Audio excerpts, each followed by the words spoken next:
What you're about to hear, the world won't say out loud, not on the news, not in the headlines, but it happened, and it changed everything. There are moments in history when silence screams louder than words, when power is not proven by bombs, but by restraint, by precision, by purpose. And one night, not long ago, Iran did something that shook the very pride of its enemies, and the world watched, frozen, quiet, unwilling to admit what had just happened. This is not just a story about Iran and Israel. This is about strength without apology, about a nation the world tried to isolate, but instead it rose. It's about a warning that echoed louder than missiles ever could. And if you walk away before the end, you'll miss the truth they never wanted you to hear. So I invite you. No, I challenge you. Stay with me. Watch till the final second. Because this isn't just a speech. It's the silence after the storm. It's the night the world witnessed power and said nothing. And after today, you won't see it the same way again. Iran's history of endurance is unlike anything the modern world is prepared to understand. This is not a country that merely survives challenges. It absorbs them, transforms through them, and emerges with deeper purpose and sharper resolve. Its timeline is not marked in decades, but in millennia. From the mighty Achaemenid Empire that ruled a vast portion of the known world to the revolutionary upheaval in 1979 that stunned global superpowers, Iran has constantly rewritten its own narrative through the fire of resistance. Every attempt to destabilize it, from foreign invasions to coups backed by global giants, has only carved more determination into the collective soul of the nation. The world has watched this country endure war, sanctions, isolation, demonization, and economic suffocation. It has faced 8 long years of brutal conflict with Iraq, a war that most expected to break Iran's back, but instead only solidified its defiance. What was supposed to be its downfall became a crucible in which a new national identity was forged. That war didn't just build trenches and military strategy, it built resilience in the Iranian psyche. It taught a nation how to fight without needing permission, how to protect its future even when no one else would stand by it. Empires have tried to bend Iran to their will, but none have succeeded for long. The Mongols brought devastation. The British and Russians carved up its territory. The CIA toppled its government. But each time, Iran endured. Each blow only pushed the people closer to their cultural and spiritual core. They didn't forget. They didn't submit. They adapted. While the West calculated power through weapons and oil, Iran calculated power through memory, unity, and time. This is a country that plays the long game with the patience of a civilization that's seen empires rise and fall like waves in the ocean. It's this historical consciousness that makes Iran uniquely difficult to defeat. It doesn't react like others. It doesn't collapse under isolation. It adapts. It doesn't lose its identity in the face of westernization. It reclaims it. Time and time again, it has shown that pain is not its weakness, but its fuel. Even when broken economically, it builds internally. Even when outgunned militarily, it resists ideologically. This deep-rooted legacy of enduring hardship, of thriving under pressure, of reclaiming power through patience, this is the reason the West can't fully grasp why Iran doesn't break. Because Iran is not just functioning in the present moment. Iran is standing on centuries of scars victories, betrayals, and spiritual strength. It is not fragile, it is forged. Iranian culture is fundamentally shaped by a deep-rooted tradition of resistance, sacrifice, and spiritual endurance. It's not just about what the people believe. It's how they live, how they remember, and how they rise every time the world tries to push them down. From the epic tales of Persian poets to the rituals of mourning for historical martyrs like Imam Hussein, Iranian society has internalized the idea that struggle is not a misfortune. It is an honor. This belief system creates a population that views hardship as a divine test and resilience as a moral obligation. That's why sanctions don't demoralize them the way they're expected to. That's why isolation doesn't trigger national surrender. It triggers self-reliance and unity. Every attempt to pressure Iran economically, politically, or militarily is met not with collapse, but with consolidation. The people are taught from a young age that pain and progress are often interlinked. The real change and real strength do not come from ease, but from enduring what others cannot.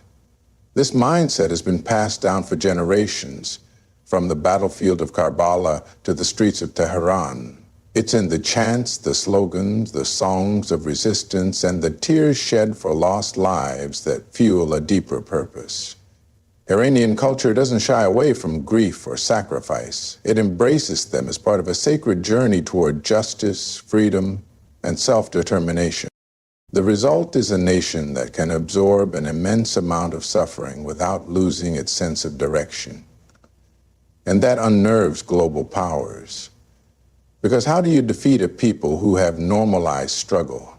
How do you break a spirit that sees martyrdom as victory and patience as strength? Western leaders often miscalculate Iran's ability to endure because they assume the rules of political pressure and social exhaustion apply equally everywhere. But in Iran, pressure doesn't only trigger protest. It also triggers poetry, prayer, and purpose. Cultural identity in Iran is armor. It's not fragile or shallow. It's thick with centuries of philosophy, faith, and fight. The media often paints Iran as backward or extremist, but they never talk about the depth of its intellectual and spiritual traditions. They don't mention that this is a land where resistance is romanticized, where defiance is considered dignity, and where standing alone is seen as standing on principle. This culture of resilience is not something you can sanction away. It is not something you can bomb into submission. It's deeply embedded into how the people view the world and their place in it. When a population views pain as a sign of meaning and isolation as a badge of integrity, then no external force, no matter how powerful, can truly defeat them. They carry their resistance like a legacy, and they wear their sacrifices like a crown. Iran's strategic self-reliance and innovation have played a pivotal role in making it resistant to defeat, especially by Western powers that often rely on economic and technological superiority to subdue nations. Faced with decades of sanctions, embargoes, and attempts to isolate it from global markets and systems, Iran made a critical decision. It chose not to beg for inclusion, but to build from within. This wasn't just an economic shift. It was a declaration of independence in a world dominated by dependency. Iran understood early on that if it wanted to survive and assert its sovereignty, it couldn't rely on the very systems designed to control it. So instead of collapsing, it pivoted towards self-reliance. One of the most striking examples of this strategy is Iran's scientific and technological progress under pressure. While much of the world expected Iran to fall behind without access to Western tech and expertise, the country turned inward and invested in local talent, universities, and research. It developed its own aerospace industry, medical advancements, and a nuclear program that stunned the world. The more it was isolated, the more determined it became to prove that it could stand on its own feet. Iranian engineers, scientists, and innovators rose to the challenge, not just to survive, but to compete. This wasn't innovation born of luxury or comfort. This was innovation born of necessity, of survival, and of pride. Iran's defense industry is another domain where this self-reliance is profoundly evident. Blocked from buying advanced weapons from the West, Iran began developing its own. Today it produces sophisticated drones, missiles, cyber capabilities, and defensive systems that rival those of more established military powers. This capacity was not handed to them. It was built block by block, often in the shadows, under surveillance, sabotage, and attack. And yet, Iran persisted. It invested in asymmetrical warfare, built regional alliances, and created a strategic doctrine that doesn't depend on conventional power, but on smart, calculated resistance. Even in the energy sector, where most oil-rich countries rely heavily on foreign investment and infrastructure, Iran developed domestic refining and energy technologies. It turned toward barter trade, strategic partnerships outside the Western sphere, and alternative financial systems to bypass sanctions. This level of adaptability in the face of sustained pressure is rare, and it's a reminder to the world that when a nation chooses to build instead of beg, when it transforms pressure into productivity, it becomes nearly impossible to control. This innovation through resistance model is what makes Iran so difficult to defeat. It doesn't just survive sanctions, it grows around them. It doesn't crumble under isolation, it crafts new alliances. It doesn't sit idle waiting for change, it becomes the change. That mindset, that national DNA of defiance and development is what turns Iran from a target into a force. A country like that doesn't ask for a seat at the table, it builds its own. Iran's influence extends far beyond its borders, not through colonization or economic domination, but through ideology, alliances, and cultural solidarity. While many nations rely on brute force or global trade power to assert dominance, Iran has mastered a different kind of strength. Regional influence built on shared beliefs, resistance narratives, and political synchronization. From Lebanon to Syria, Iraq to Yemen, Iran has quietly but powerfully established itself as the backbone of a network of movements, militias, and governments that align with its vision of sovereignty, anti-imperialism, and Islamic identity. This isn't accidental or opportunistic. It's a deliberate strategy that turns ideology into influence. The West often labels these alliances as proxies, dismissing them as puppets. But the truth is more layered. Iran's approach isn't about controlling others. It's about empowering groups that already feel oppressed, isolated, or under threat. In Hezbollah, for example, Iran found not just a militant group, but a symbol of resistance against Israeli occupation. In Iraq's popular mobilization forces, it saw partners who understood the cost of war and the value of self-determination. These aren't just military allies. They are ideological kin. They carry the same wounds, the same memories of betrayal by global powers, the same drive to reclaim their voice in a world that often silences them. This web of alliances creates strategic depth for Iran that few in the region possess. If you strike Iran, you don't just face Iran, you face a region that remembers what it means to bleed together. This reality forces even the most powerful militaries to think twice before escalating. Iran's power is multiplied by the alliances it has fostered in places where the West often fails to understand the local culture, history, and pain. Iran steps into that void with something deeper than aid or weapons. It steps in with shared purpose. That's a kind of power no sanctions can erase. Beyond militias, Iran invests in cultural influence too. Media channels, educational programs, and religious networks that stretch across borders. It supports schools of thought, charities, and political discourse that challenge the Western narrative and offer an alternative rooted in Islamic pride and resistance. This is not just about winning battles. It's about shaping hearts and minds. That's why Iran's influence feels so permanent. It is seated in ideology, not just strategy. The more its enemies try to suppress it, the more its voice echoes through the voices of others who've suffered similar fates. This interconnected web of support isn't just strategic, it's spiritual. It's built on the belief that standing for something bigger than yourself, even in the face of death, is the greatest kind of power. Iran's influence doesn't need massive fleets or sprawling embassies. It grows in the silence between bombs, in the prayers after injustice, in the stories of people who refuse to be erased. That's why defeating Iran isn't just about confronting a nation. It's about confronting an idea, one that has already taken root far beyond its borders.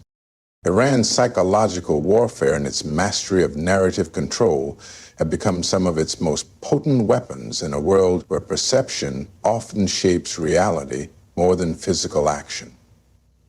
While many powerful nations pour billions into military campaigns or propaganda, Iran operates with a far more subtle and effective tool. It shapes the way people think, feel, and react, both within its borders and far beyond. Through media, speeches, symbolism, and strategic silence, Iran has created a psychological fortress that is difficult to penetrate and nearly impossible to dismantle. It doesn't just fight wars on the battlefield. It fights them in the minds of its enemies and allies alike. One of the clearest examples of this is Iran's ability to remain composed under intense pressure. When the West expects a nation to react with panic or desperation, Iran responds with patience, calculation, and a sense of quiet dignity. That calm unnerves adversaries. It creates uncertainty. It disrupts the script that global powers are used to controlling. By refusing to act predictably, Iran keeps its enemies guessing, which in itself becomes a powerful deterrent. In a world driven by instant reactions and media-driven responses, Iran's restraint becomes a psychological chess move, always planning several steps ahead. Symbolism also plays a massive role in Iran's psychological strategy. Martyrdom, sacrifice, resistance, these are not just political ideas in Iran, they are deeply embedded cultural codes. When Iran honors a fallen general or a resistance leader, it's not just mourning, it's sending a message that death is not defeat and that suffering only strengthens resolve. This ability to turn loss into legacy keeps morale high, even in times of national hardship. It embeds the struggle into the very soul of the people. That's a kind of power that missiles can't destroy. Iran's use of media, both state-run and regional, is another powerful tool. It doesn't just report news. It crafts narratives. Whether it's Al-Alam, Press TV, or its influence in outlets across Lebanon, Iraq, and beyond, Iran ensures its version of events gets heard, especially by those who have learned to distrust Western narratives. It offers a lens that focuses not just on politics, but on dignity, betrayal, and resistance. It paints a picture of global injustice and places Iran at the center of the fight against it. That story resonates far more powerfully in the hearts of the oppressed than any economic policy ever could. Finally, Iran's ability to hold its people together through decades of sanctions, war threats, and internal challenges is a testament to how powerful psychological unity can be. It constantly reaffirms a national identity rooted in resilience. The people aren't just citizens, they are participants in a long, sacred struggle. That psychological cohesion makes subversion difficult, revolution unlikely, and surrender unimaginable. Iran may not have the flashiest weapons or the wealthiest economy, but it has mastered the art of making its enemies feel uncertain, its allies feel loyal, and its people feel unbreakable. That's the true battlefield today. Not one of tanks and bombs, but of belief, perception, and psychological strength. Iran's ability to adapt under pressure and evolve despite sanctions, isolation, and external aggression is one of its greatest strengths and a key reason the West cannot defeat it. Most nations crumble under prolonged economic warfare, political isolation, and relentless psychological operations. But Iran, rather than bending to foreign will, transforms these obstacles into fuel for innovation, internal unity, and strategic evolution. Every attempt to corner Iran has only made it more self-reliant, more calculated, and more determined. This resilience has become a part of its national identity, etched into the minds of its citizens and leaders alike. When sanctions attempted to strangle Iran's economy, the nation didn't just protest or plead. It responded by building alternative systems. It strengthened domestic industries, invested in local production, and developed parallel financial and trade routes. It built partnerships with countries willing to bypass Western frameworks, creating economic ecosystems that didn't depend on traditional Western approval. Whether it's growing its own pharmaceuticals, building indigenous missile and drone technology, or expanding nuclear research, Iran turned the blockade into a laboratory for self-sufficiency. What was meant to break Iran ended up training it for independence. On the military front, this same principle of adaptation has made Iran unpredictable and therefore hard to defeat. Instead of relying on traditional warfare, Iran built an asymmetric warfare strategy. It knows it cannot compete toe-to-toe with superpower militaries in open combat, so it became a master of indirect engagement. Through proxy forces, cyber warfare, guerrilla strategies, and calculated response, it learned when to strike, when to wait, and when to say nothing at all. This adaptability gives Iran a unique strategic edge. It operates by its own rhythm, refusing to be lured into traps or rushed into missteps. Even in the realm of diplomacy, Iran has shown that isolation doesn't mean silence. It has leveraged every platform from regional summits to the United Nations to tell its story, challenge double standards, and shift public perception. And in recent years, it has forged deeper ties with powers like Russia, China, and many in the global South, building coalitions that act as counterweights to Western hegemony. Iran's diplomatic survival is not just about resistance, it's about knowing how to pivot, how to recalibrate, and how to engage on its own terms. Culturally and socially, Iran has managed to hold on to its identity while gradually evolving from within. It has a society that debates, that protests, that questions, but ultimately, when threatened from the outside, comes together. That dynamic tension is not a weakness. It's a sign of life, of movement, of evolution. No regime survives decades of global pressure unless it is capable of internal transformation. Iran is not static. It shifts, adjusts, and prepares for the next phase, always learning from every sanction, every strike, every diplomatic slight. This ability to evolve, to learn in real time, and to emerge stronger after each blow is why Iran remains undefeated. Its adaptability is not just survival, it is strategy. The more it is tested, the sharper it becomes. The more it is pressured, the deeper it digs into its own strength. And that, above all, is what makes it a force the world cannot break. In the end, what makes Iran unconquerable isn't just its weapons, alliances, or slogans. It's its spirit. It's the unwavering belief that no matter how hard the world tries to silence it, it will speak louder through its actions, its resilience, and its history. Iran has faced every kind of storm: economic warfare, global isolation, psychological pressure, military threats, and instead of falling, it rose stronger each time. This isn't the story of a perfect nation. It's the story of a people who refuse to be defeated, a nation that turns pain into purpose and pressure into progress.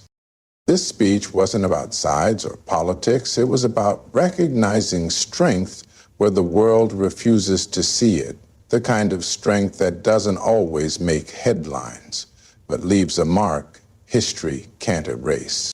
Thank you for staying till the end. I hope this message awakens something deeper in you, a new lens to look through, a new fire to carry. Stay strong, stay aware, and keep questioning what the world tells you. May you walk forward with clarity and courage. Good luck on your journey, and thank you for listening.